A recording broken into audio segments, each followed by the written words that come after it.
찬미 예수님, 우리 신자분들 주님의 기도를 자주 바치시나요?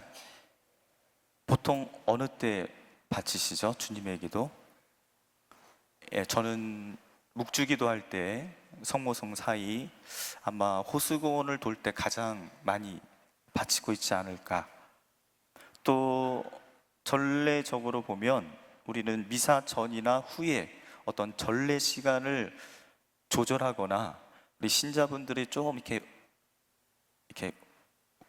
뭐랄까요? 마음을 가라앉히기 위해서, 또 아니면 누군가를 기다리거나 어떤 시간을 때우기 위해 고해성사, 보석 등등으로 또 아침 저녁 기도로 우리는 주님의 기도를 바치고 있습니다. 그것이 전혀 나쁘다는 이야기가 아닙니다만, 오늘날 또 지금 내가 바치는 주님의 기도의 그 의미, 어떤 중요성, 그것들이 많이 퇴색되어 가고 있다라는 느낌을 받습니다.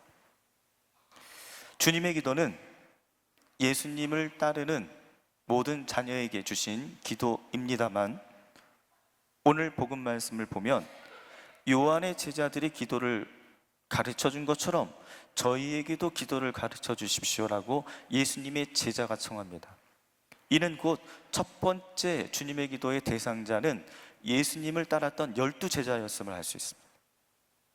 그래서 우리가 그 주님의 기도를 좀 더 깊게 받아들이고 이해하고 묵상하기 위해서는 예수님께서 제자들에게 주님의 기도를 주셨을 때의 그들의 처지, 상황을 살펴볼 필요가 있어요.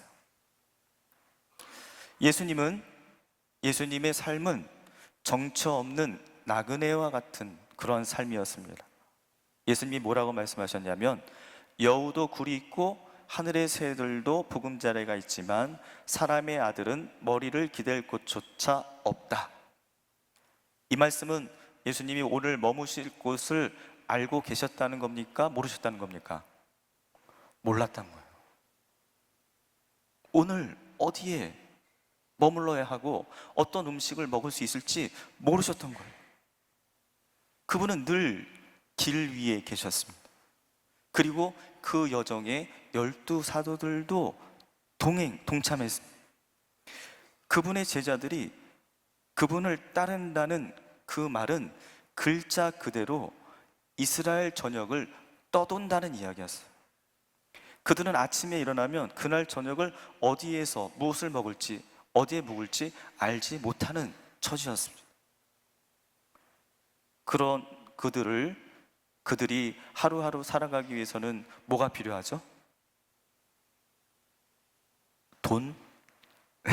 필요하겠죠? 뭐가 필요하죠? 돈도 갖고 다니지 말라 그러셨잖아요.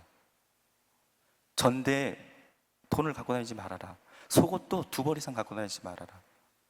뭐가 필요했냐면 그들을 맞아들일 그런 예수님 따라서 하나님의 자녀들, 새 가족들이 필요했던 겁니다.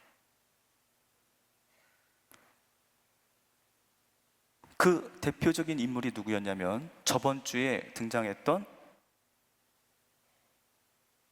누구죠?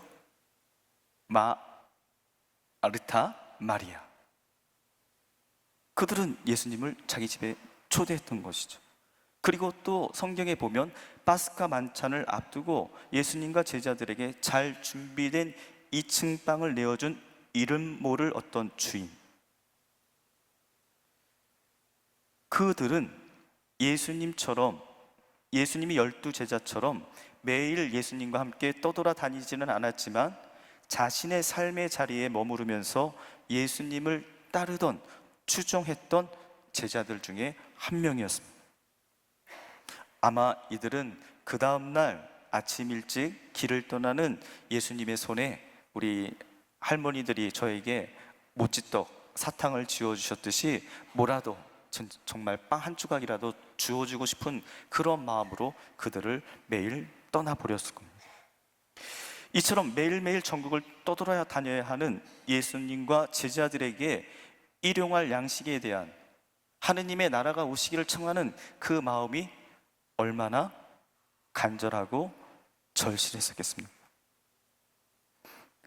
누군진 모르지만 그들을 환대해주고 잠자리를 제공했고 그들에게 따뜻한 음식을 주는 주님의 또 다른 그런 제자들을 매일매일 만나면서 아마도 그들은 예수님과 함께 시작된 하느님 나라의 새로운 가족들, 그 기쁨을 또 그 두려움 속에서, 긴장감 속에서 매일매일 경험했던 것이죠. 그리고 그들은 우리가 오늘 주님의 기도를 바치면서 하느님을 아빠, 아버지라 부르듯이 하느님을 아버지로, 아빠로 믿고 기도를 청했던 겁니다. 한 가지 더 생각해 보면 제자들은 모든 것을 뒤로하고 예수님을 따랐습니다. 집도, 가족도, 직업도 버렸습니다. 그들은 자신의 가족을 떠나면서 그 가족을 돌보고 부양하는 가장으로서 아버지로부터 떠나야 했습니다. 이제 그들에게 하느님만이 자신을 보살피시는 유일한 아버지였던 것입니다. 예수님과 제자들은 아침마다 그날 저녁에는 어디서 지내게 될지 알지 못했고 그들은 늘 오늘만을 살았습니다. 그러게 주님의 기도는 어떤 안락을 추구하는, 모든 사람이 배불리 먹고 즐길 수 있는 하느님 나라를 바라는 그런 순진무구한 기도가 아닙니다.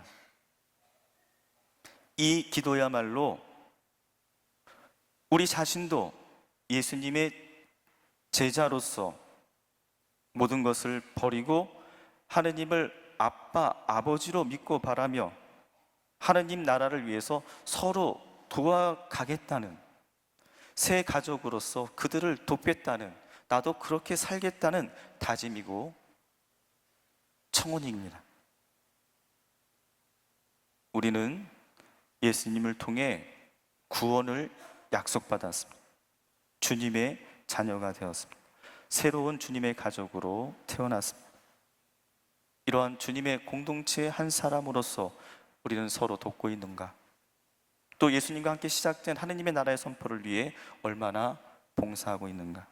다시 한번 오늘 주님의 기도를 바치며 주님께 기도해 봅니다. 아멘.